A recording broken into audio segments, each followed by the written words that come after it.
വീണ്ടും വരുന്നവനായ യേശുക്രിസ്തുവിൻ്റെ നാമത്തിൽ ഏവർക്കും സ്നേഹവന്ദനം. ഇന്നത്തെ നമ്മുടെ വായനഭാഗം അപ്പോസ്തല പ്രവൃത്തികൾ 27ഉം 28ഉം അധ്യായങ്ങളാകുന്നു.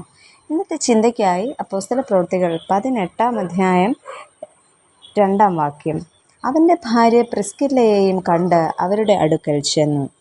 നൂറ്റാണ്ടുകളായി പിന്തുടർന്നു വരുന്ന സാമൂഹിക അനീതിയും സാംസ്കാരിക കെട്ടുപാടുകളും ഇന്നും സ്ത്രീകളുടെ മേൽ ആധിപത്യം ചെലുത്തിക്കൊണ്ടിരിക്കുന്നു. എന്നാൽ വേദപുസ്തകം പരിശോധിച്ചാൽ പഴയ നിയമത്തിലും പുതിയ നിയമത്തിലും സ്ത്രീകൾ ദൂതുവാഹകരായും പ്രവാചകരായും ശിഷ്യരായും പ്രവർത്തിച്ചിട്ടുണ്ട് എന്നതിന് വ്യക്തമായ തെളിവുകൾ നമുക്ക് കാണുവാൻ സാധിക്കും. മാത്രമല്ല, പുതിയ നിയമസഭയിൽ വളരെ ഉത്തരവാദിത്വത്തോടുകൂടെ പ്രവർത്തിച്ച സ്ത്രീകളും ഉണ്ടായിരുന്നു.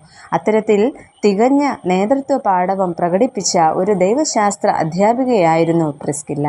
ജീവിതത്തിൻ്റെ എല്ലാ മേഖലയിലും തുല്യ പങ്കാളിത്തത്തോടുകൂടി പ്രവർത്തിച്ച വ്യക്തികളായിരുന്നു പ്രിസ്കില്ലയും തൻ്റെ ഭർത്താവായ അക്വിലാസും. പ്രിസ്കില്ല എന്ന പേരിൻ്റെ അർത്ഥം പൂർവികമായത് എന്നാണ്. ഈ പ്രഭാതത്തിൽ പ്രിസ്കില്ലയുടെ ചില സവിശേഷതകൾ നമുക്ക് നോക്കാം. ഒന്നാമതായിട്ട്, മാതൃകാ വനിതയായിരുന്നു പ്രിസ്കില്ല. പുതിയ നിയമത്തിലെ വളരെ പ്രാധാന്യമർഹിക്കുന്ന ഒരു സ്ത്രീ കഥാപാത്രമായിരുന്നു പ്രിസ്കില്ല.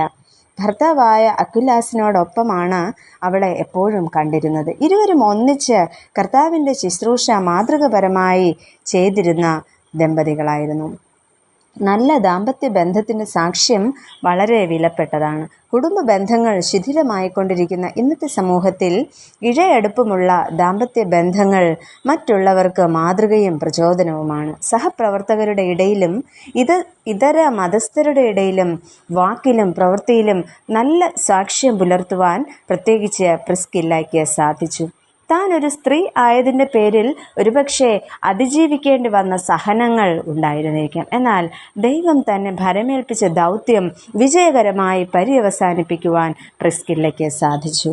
അത്തരത്തിൽ കുടുംബത്തിലും ദൈവം ഏൽപ്പിച്ച ഇടങ്ങളിലും ദൈവം ഏൽപ്പിച്ച നിയോഗങ്ങളും ഉത്തരവാദിത്വത്തോടെ കൈകാര്യം ചെയ്യുവാൻ മാതൃകാ വനിതയായ പ്രിസ്കില്ലയ്ക്ക് കഴിഞ്ഞു. രണ്ടാമതായിട്ട്, ദൈവിക ശുശ്രൂഷയിൽ പങ്കാളിയായവൾ. കർത്താവിൻ്റെ ശുശ്രൂഷയിൽ സ്ത്രീകൾ വെറും സഹായികളല്ല, പങ്കാളികൾ ആണെന്ന് പ്രിസ്കില്ല തൻ്റെ ജീവിതത്തിലൂടെ കാണിച്ചു തരുന്നു. ദൈവരാജ്യ പ്രവർത്തനങ്ങളിൽ പൂർണ്ണ മനസ്സോടും തയ്യാറെടുപ്പുകളോടും കൂടെ പ്രവർത്തിച്ച വ്യക്തിയായിരുന്നു പ്രിസ്കില്ല. വേദപുസ്തകത്തിൽ നിന്ന് സ്ത്രീകളെ സംബന്ധിച്ചുള്ള പ്രധാന വിവരണങ്ങളെല്ലാം ലഭിക്കുന്നത് പുരുഷ നിർമ്മിതമായ വീക്ഷണത്തിൽ നിന്നുമാണ്. കാരണം സ്ത്രീകൾ ആരും തന്നെ വേദപുസ്തക രചനയിൽ പങ്കാളികളായിട്ടില്ല. അതിനാൽ തന്നെ സ്ത്രീ ശബ്ദം പുരുഷ ശബ്ദത്തിലൂടെയാണ് ചിത്രീകരിച്ചിരിക്കുന്നത്. അതിനാൽ സ്ത്രീകളുടെ വൈകാരിക അനുഭവങ്ങൾ, വിചാരങ്ങൾ, ചിന്തകൾ തുടങ്ങിയവ നേരിട്ടറിയുവാനായിട്ട് സാധ്യമല്ല. എന്നാൽ പ്രിസ്കില്ലയുടെ ജീവിതത്തിൽ നിന്നും കുടുംബമായി ശുശ്രൂഷ ചെയ്യാം, അഥവാ സ്ത്രീകൾക്കും ഈ ശുശ്രൂഷയിൽ പങ്കാളികളാകാം എന്ന ഉറച്ച ബോധ്യം നമുക്ക് ലഭിക്കുന്നുണ്ട്. ഈ ശുശ്രൂഷയിൽ ജ്ഞാനം, വിനയം, സഹകരണം ഇവ നമുക്ക് ആവശ്യമാണ്. ഇവയെല്ലാം, ഈ ഗുണഗണങ്ങളെല്ലാം ഒത്തിണങ്ങിയ വ്യക്തിയായിരുന്നു പ്രിസ്കില്ല. പ്രിയമുള്ളവരെ, പ്രിസ്കില്ലയെ പോലെ ഒരു മാതൃകാ വനിതയായി തീരുവാൻ നമുക്ക് സാധിക്കുമോ? ഈ ദൈവിക ശുശ്രൂഷയിൽ പങ്കാളികളാകുവാൻ നമുക്ക് കഴിയുന്നുണ്ടോ? ദൈവകരങ്ങളിലേക്ക് നമുക്ക് നമ്മളെ തന്നെ താഴ്ത്തി സമർപ്പിക്കാം, പ്രാർത്ഥിക്കാം. പ്രിയ കർത്താവേ, അവിടുത്തെ ശുശ്രൂഷയിലായിരിക്കുന്ന എല്ലാ സ്ത്രീകളെയും ഞങ്ങൾ ഓർത്ത് പ്രാർത്ഥിക്കുന്നു. പ്രിസ്കില്ലയെ പോലെ അവിടുത്തെ ശുശ്രൂഷകൾ ഉത്തരവാദിത്വത്തോടെ ചെയ്യുവാൻ ഞങ്ങളെ അവിടുന്ന് ഇടയാക്കണമേ. ആമേൻ.